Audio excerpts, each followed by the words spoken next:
You are now watching The Meech.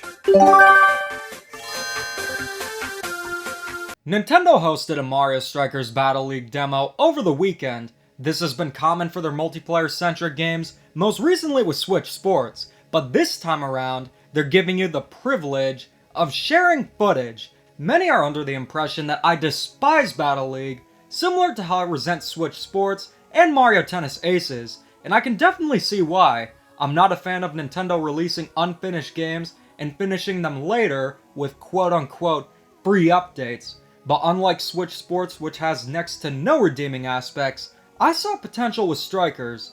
Seeing potential is one thing, but actually experiencing the game is another.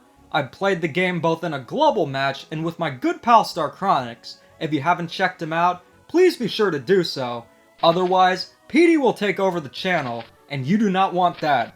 Most of the time, my first impressions are accurate to my experience with a game, but once in a blue power moon, I'll be proven wrong, and I want to be about Battle League. So the question is, did I get a kick out of Battle League, or was it a foul ball? Starting up the game, I was immediately caught off guard because the controls were not what I expected. There are tutorials, but the pick up and play nature of Mario sports games is what makes them so great. But fortunately, I was able to get familiar with the controls after a round or two. They're similar to Super Mario Strikers on the GameCube, but if that's the case, why was I caught off guard? Then it dawned on me.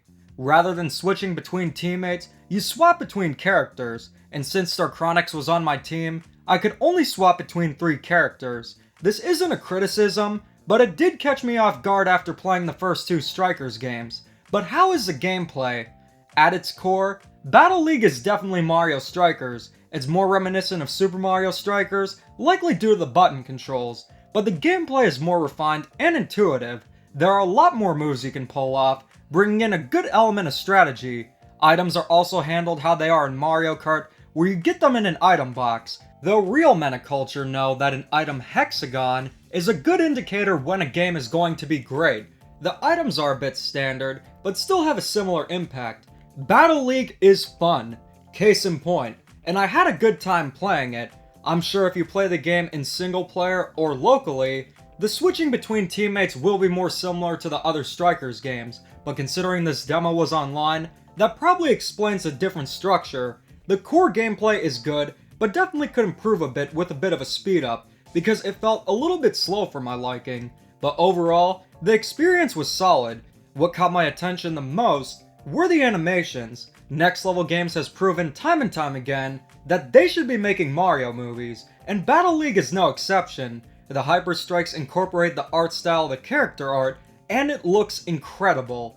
This is something that might have been too much for the GameCube and Wii to handle, but I have a feeling Next Level Games always wanted Hyper Strikes to look this way. But it's not just limited to them. The victory and losing animations are also incredible.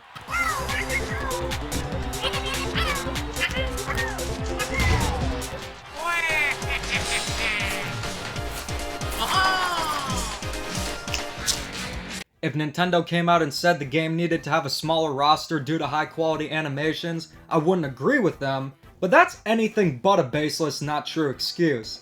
I also really liked how you could customize the characters. The gear system was not fully incorporated in the demo, so I'm mainly referring to being able to select your team's color. Whenever there's customization like this, I'm always a huge fan. WarioWare Get It Together had the break room, where you could customize your characters to whatever weird, bizarre liking you'd choose. And this is why Nintendo is probably never gonna hire me. Oh well. I guess in the meantime, I'll just go on a park bench and fall over a million times to the tune of UN Owen Was Her. The customization in Battle League is not as in-depth as the kind in WarioWare, but it's cool being able to change the characters' colors. It's a bit odd seeing Blue Mario after nearly 40 years, but I'm all for it. I had a fun time playing Mario Strikers Battle League. It's like a fine meal. Unfortunately though, it's not cooked. The game is simply not ready, and it goes beyond just a small roster. The game needs, at minimum, a year and a half to 2 years of more development. It appears that there's only one stadium. Even though they might look different, it's only a cosmetic change, and even then, they look sterile. It's essentially just throwing a few Mario elements into a soccer field. Do you know how bad this truly is? Mario Tennis Ultra Smash didn't have unique stadiums, but even changing the court provided some additional gimmicks. I say some because they're barely even noticeable, but here, there are none. I'm certain Battle League will be better than Ultra Smash, but like I always say, better than Ultra Smash is not a standard. The online also isn't consistent, lag is prominent, but it runs decently when it works. But that's another thing. Even a game as lifeless and as crappy as Switch Sports had solid online. I assume Nintendo actually improved the online servers starting with Mario Party Superstars, but unfortunately, that's seemingly not the case. It's very clear Nintendo knew that there was a huge demand for a new Mario Strikers, but wanted to put a game out as quickly as possible, regardless of quality. It's more sad than anything. With a game like Mario Tennis Aces, I was very disappointed. I felt duped. I felt Smeckledorfed, and that's not even a word. But for most people, it's just Mario Tennis and isn't that big of a deal. But with Mario Strikers, we waited nearly 15 years, and get this? Enough is enough. If there's one thing I can say for certain, Next Level Games is not to blame. It's Nintendo pushing developers to put out games as quickly as possible, regardless of quality. I just want to make it perfectly clear, if you are excited for Battle League or even disagree with my stance completely, I have no problem whatsoever.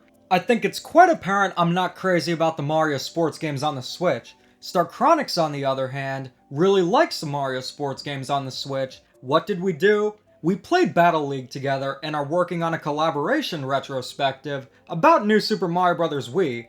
Disagreeing with my stance on a game doesn't make me mad. I remember seeing someone comment, "I know how to make Demich mad. I like New Super Mario Bros. U." Nice try. You wanna know what does make me mad though? It's guys like this attempting to invalidate criticism. Someone was disappointed Daisy wasn't going to be in the roster and said Battle League will likely be a fix-it-later game. Then this guy jumps in, goes out of his way to say, "Fixing implies something is broken. Not having Daisy won't make the game lose stability." Gee, I'm so glad you're here to set the record straight. How dare someone say fixed despite the roster being an issue that needs to be fixed? It's this arrogant attitude of always needing to be right and telling others the true definition of something that brings my cold reptilian blood to a boil. Tell you what, maybe the definition of fixing or finishing isn't clear, but if there's one definition that sums up my thoughts on Battle League, it's disappointment, and that is pretty clear. So what do you guys think? Let me know in the comments and keep calm and dada on.